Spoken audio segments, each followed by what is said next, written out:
Hey everyone, ahlan wa sahlan fikum. Today's episode is a short and quick one where we're going to review how to talk about ongoing actions in Palestinian Arabic. Specifically, I'm going to teach you two really important words that we use to express that we're doing something right now. Let's jump right into it.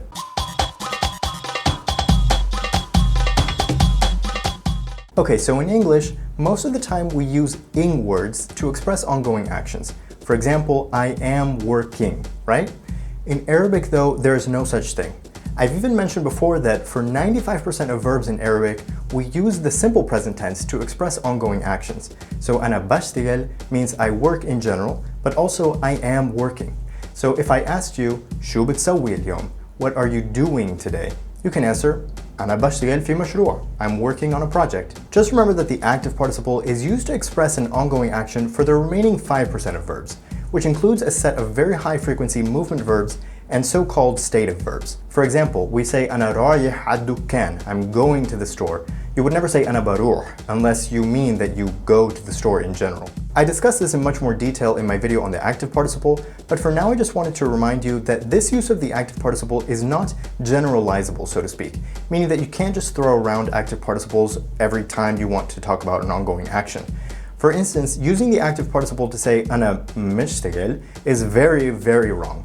That's because, as I said, the simple present already implies an ongoing action for 95% of verbs. So the active participle is used in this way only for a specific subset of verbs. Okay, so now I'm going to teach you two really useful and commonly used words that emphasize the ongoing nature of an action.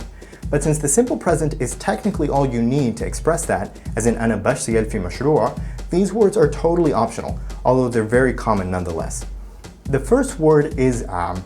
This word is probably the more common of the two, but it's also not extraordinarily interesting because its use is pretty much limited to emphasizing that an action is being done right now, and especially in the presence of the listener. The way you use it is just by setting it immediately before the present tense verb, as in عم بسمع موسيقى, I'm listening to music, or عم بدرس بالبيت, I'm studying at home.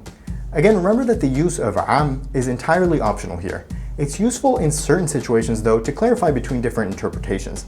After all, بدرس بالبيت could mean I'm studying at home, or in general, I study at home. So عم clarifies that it's something you're doing right now. And remember, عم really is for things that are happening right now, and especially in the presence of the listener. So for example, in the English sentence, I'm doing a master's degree, we use doing, but in Arabic, using am here would be strange because this is a bit of an abstract action that takes place over a long period of time. And I also want to point out that am is only attached before a present tense verb. So if you're using one of those verbs that require the active participle to refer to an ongoing action, you can't use am. You can't take, for example, أنا رايح, I'm going, and add am to it. You also can't replace the active participle by using am instead of it. So بسكن في London is wrong, عم بسكن في London is also wrong, and only أنا ساكن في London is correct. Because, as I mentioned in my video on the active participle, سكن is one of those verbs that requires the active participle to say I live in or I'm living in and so and so. Okay, the next word is really fun and really useful. The word is hay. No, not he, hay. Technically, the difference is that hay would be written with shadda, but of course not everyone writes the shadda. In reality though, it's unlikely that you'll mix up these words because what's notable about hay is that it usually takes a suffix, as in hayni, hayyak, hayyo, hayha, and so on. Okay, but what does it mean? Let's talk about it first outside of the context of expressing ongoing actions, because in reality this word has many different uses. Hay by itself means here is. Now you can see why it almost always has to have a suffix attached, because it tells us what is there. So hayyo quite literally means here it is. It's really a fantastic word that you'll hear a lot once you know it. Let's say I ask someone, وين شنطتي? Where's my bag? Hayha, here it is.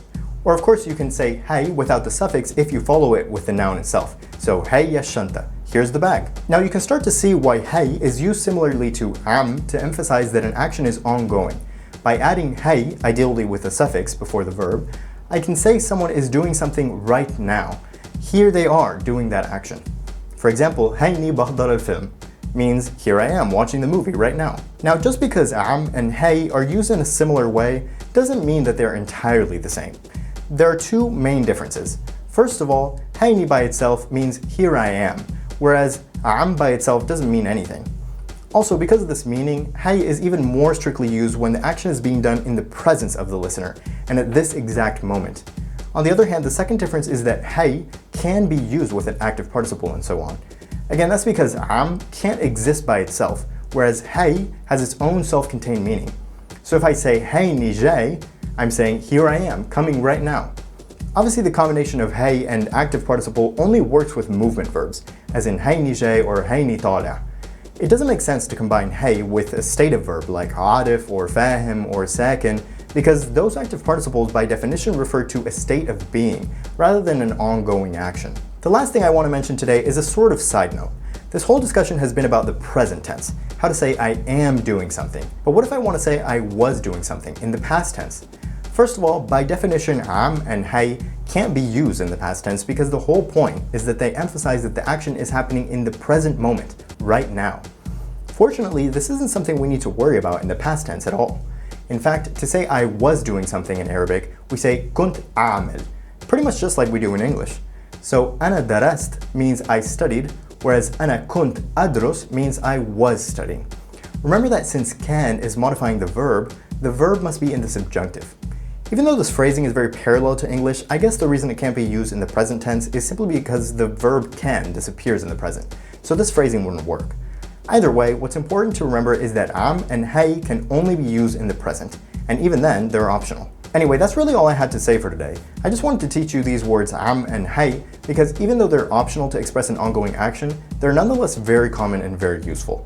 Although am is more common as an attachment before the present tense verb to say I am doing something, hay is equally common in a broader sense because it has many additional uses outside of emphasizing an ongoing action. I hope you liked today's lesson and always feel free to drop a question or request a topic in the comments. Otherwise, I'll see you next time. اهلا حبايبي وشكرا للجماعه اللي بيحضروا القناه.